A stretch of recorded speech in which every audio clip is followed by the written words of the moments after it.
dhe do të përballen mungesë të energjisë elektrike. Kemi edhe armiq të natyra të ndryshme. Kalon rrugës një kalimtar rasti edhe Musa e përcjell. Në emër të Allahut, mëshiruesit, mëshirëbërësit. Selamu alaikum wa rahmetullahi wa barakatuh. Po takohemi në emisionin e radhës, kësaj radhe me një temë shumë në interes për gjithë juve dhe gjithë neve. Është fjala për një cilësi të besimtarëve sinqert, urdhrimi për të mirë dhe ndalimi nga e keqja. Sa bukur na ka përshkruar Muhamedi alayhi salam shembullin e urdhrimit për të mirë dhe ndalimin nga e keqja. Shembulli i urdhrimit për të mirë dhe ndalimit nga e keqja është një shembull që ka të bëjë me anijen. Përderisa jemi bashkë këtu në anije, po besoj që edhe do ta kuptojmë më mirë këtë shembull. Thot pejgamberi alayhi salam, një grup njerëzish kanë marrë rrugtim dhe udhëtimi i tyre ka qenë me anije. Anija ishte e përbërë prej dy katësh. Një numër i caktuar hyn në katën e parë dhe numri tjetër i caktuar në katën e dytë. Katëri i poshtëm dhe i sipër. Dhe ata që ishin në katën e poshtëm kishin nevojë që të ngriten lart për të marrë ujë. Dhe kështu njëri nga ata që ishte poshtë i lindi ideja që në mënyrë që të mos i bezdisim ata që janë në katën e lartë, atëherë ta hapim një vrim poshtë dhe të marrim ujë. Thot pejgamberi alayhis salam, sikur këta që ishin katën e dytë nuk do t'i ndalonin nga ky veprim ata që ishin katën poshtë, atëherë do të shkatërroheshin edhe ata poshtë për ata lart. Pra, nëse ne e lojmë urdhrimin për të mirë dhe ndalimin nga e keqja, atëherë sikur ne në farforme heshtim dhe po që se vije dënimi i Zotit, do t'i arri edhe ata që janë poshtë dhe ata sipër, edhe keqbërësit edhe ata që heshtin. Pra, është urdhër i Allahut madhëreshëm, është urdhër i Zotit që të urdhrojmë për të mirë dhe ndalojmë nga e keqja. Qul in kuntum tuhibbuna Allaha fattabi'uni yuhibbukumullah. Thuaj nëse jeni prej atyre që e doni Allahun, atëherë më pasoni mua. Pra, urdhënat e pejgamberit ne duhet i pasojmë. Edhe Zoti dhe pejgamberi alayhi salam na kanë porositë. Nuk ka më mirë, nuk flet më amel dhe më bukur se ai që thret për tek Zoti madhreshëm. Wa man ahsanu qawlan mimman da'a ila Allah wa 'amila salihan wa qala innani minal muslimin. Nuk flet askush më bukur se ai që thret për tek Allahu, punon vepra të mira dhe thot unë jam prej besimtarëve. Porositë e Zotit madhreshëm janë të shumta në lidhje me urdhrimin për të mirë dhe ndalimin nga e keqja. Një prej porosive të Zotit është, thot Zoti, le të jesh për jush një grup që urdhron për të mirë, ndalon nga e keqja, e beson Zotin. Të tillët, thot Allahu i madhreshëm, janë të shpëtuar. Pra, nëse ne urdhrojmë për të mirë dhe ndalojmë nga e keqja, atëherë Zoti do të na shpëton, dunjë dhe në ahiret. Po ashtu, Allahu i madhreshëm edhe në ajete tjera kuranore ku përmes tyre tregon vlerën dhe rëndësinë e umetit Muhammedit alayhis salam, dhe në cilën ajet Allahu thot ishit umeti populli më i mirë që u nxjerr në sipërfaqe nga mesi i njerëzve. Për çfarë arsye? Për arsye se urdhroni për të mirë dhe ndaloni nga e keqja. Pra, nëse neve si besimtar musliman na dallon diçka, aja që na dallon neve është se ne urdhrojmë për të mirë dhe ndalojmë nga e keqja. Një shok pejgamberit alayhis salam e kanë pyetur dhe i kanë thonë, i quajtur me emrin Hudhaifa, cili është i vdekuri i të gjallëve. Kështu e kanë pyetur Hudhaifa. Ka thonë, ai i cili nuk pengon nga e keqja dhe nuk urdhron për të mirë, ai realisht është i vdekur edhe pse është në mesin e të gjallëve. Disa dietar urdhrimin për të mirë dhe ndalimin nga e keqja e kanë fut në rangun e shtylla, e kanë thonë shtylla 6 e Islamit është urdhrimi për të mirë dhe ndalimi nga e keqja.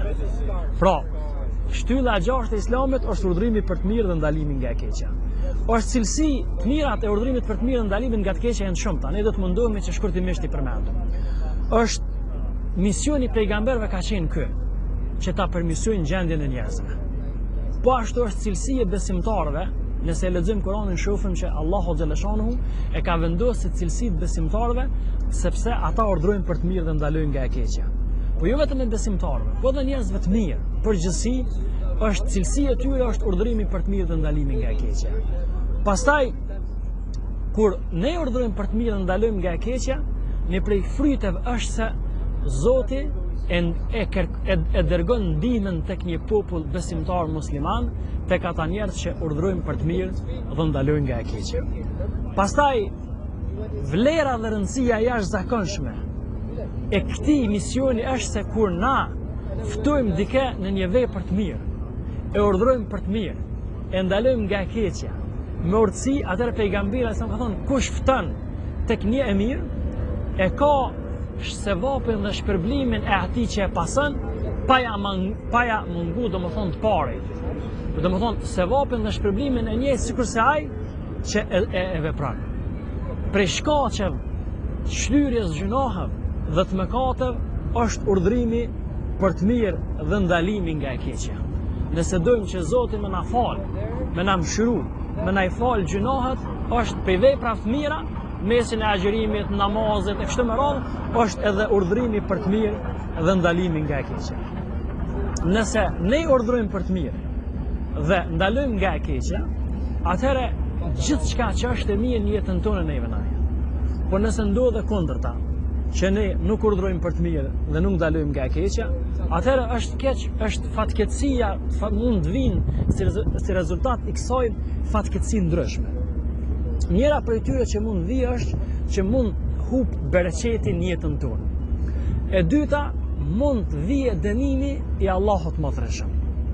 Allahu në Kur'an ka thonë: "Wattaqu fitnatan la tusibanna alladhina", keni frikë një sprove, një dënimi i cili nuk i godet vetëm ata që kanë bërë padrejtësi, por mund t'i godet edhe të tjerët.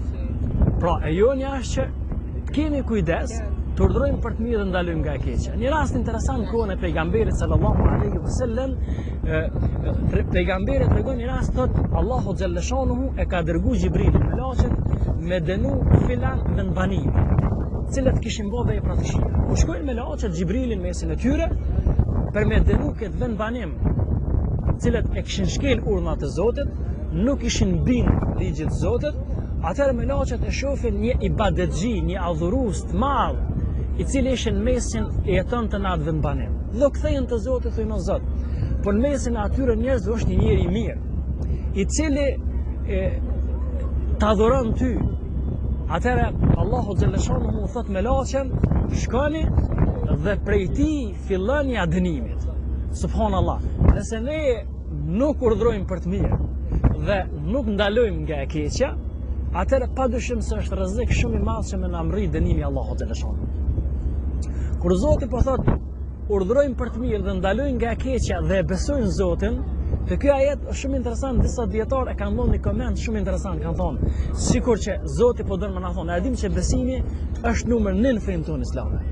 Mirë, po pse Zoti po thot urdhrojmë për të mirë, ndalojmë nga e keqja edhe e besojnë Zotin, sikur Allahu po don më na thonë neve se nëse o musliman nuk urdhroni për të mirë dhe nuk ndaloni nga e keqja, atëherë sikur besimi juaj është i mangët. Pra nëse dëni me pas besimin tamam që duhet, atëherë urdhroni për të mirë dhe ndaloni nga e keqja. Pejgamberi alayhis salam në një hadith tjetër na ka porositur dhe ka thonë: ai që bëhet sebeb, shkaktar që Allahu xhallashanuhu me udhëzu një njeri, është më e mirë për ta se sa deve të kuqe. Pra është më e mirë për ta në një transmetim tjetër se sa dynjoja dhe çka konta. Prandaj të pas parasysh këtë vlerë, këtë rëndësi kaq të madhe, e jonja është që sipas mundësive tona të mundohemi të urdhrojmë për të mirë dhe ndalojmë nga e keqja. Pejgamberi alayhis salam në hadithin e tij që është rregull në urdhrimin për të mirë dhe ndalimin nga e keqja ka thonë: kush e sheh një të keqe, le ta pengoj me dorën e tij. Nëse nuk ka mundësi me dorën e tij, atëherë me gjuhën e tij. Por nëse nuk ka mundësi ta pengoj as me gjuhën e tij, atëherë ta pengoj me zemrën e tij me zemrën e tij dhe kjo është shkalla më e ulët e imanit dhe besimit. Pra, secili nga ne kemi rënë shoqërinë tonë. Mundohemi që t'i pengojmë njerëzit nga të këqijat, por çdoherë duke pasur parasysh se gjithë ne jemi thirrsa në rrugën e Zotit. Nuk jemi gjykatësa, po ne jemi davetxhi, jemi ftues në rrugën e Zotit, por ftesën duhet ta bëjmë ashtu që na ka mësuar Zoti. Thirr, thot Allahu i Madhreshëm, në rrugën e Zotit tënd me urtësi dhe këshilla të mira dhe polemizo me ata apo bë dialog me të në formën më të mirë. Pra, jo në formën të mirë, po në formën më të mirë, sepse kjo është Islami, kjo është besimi jonë, kjo është Islami, është sjellja dhe bashkëveprimi jonë dhe në raport me njerëzit. Prandaj, duke pasur parasysh se disa dietarë ashtu që tham e llogarisin urdhrimin për të mirë, në ndalimin nga e keqja, si shtyllë e gjashtë e Islamit, atëherë asnjëse këtë obligim mos ta lejmë, për arsye se siç e pam edhe me shembullin e anijes, nëse ne i lejmë tjerë të bëjnë keq, atëherë kjo keqje na përshin edhe neve. Kudo që jeni të nderuar vëllezër dhe motra, teleshikues, ju përshëndesim me përshëndetje në xhenetit. Assalamu alaikum wa rahmatullahi wa barakatuh. Urdhroni për të mirë dhe ndaloni nga e keqja.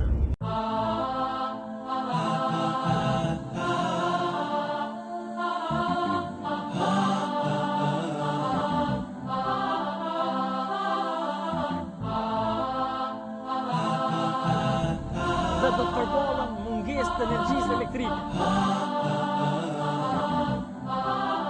Kemi edhe armiq të natyra ndryshme.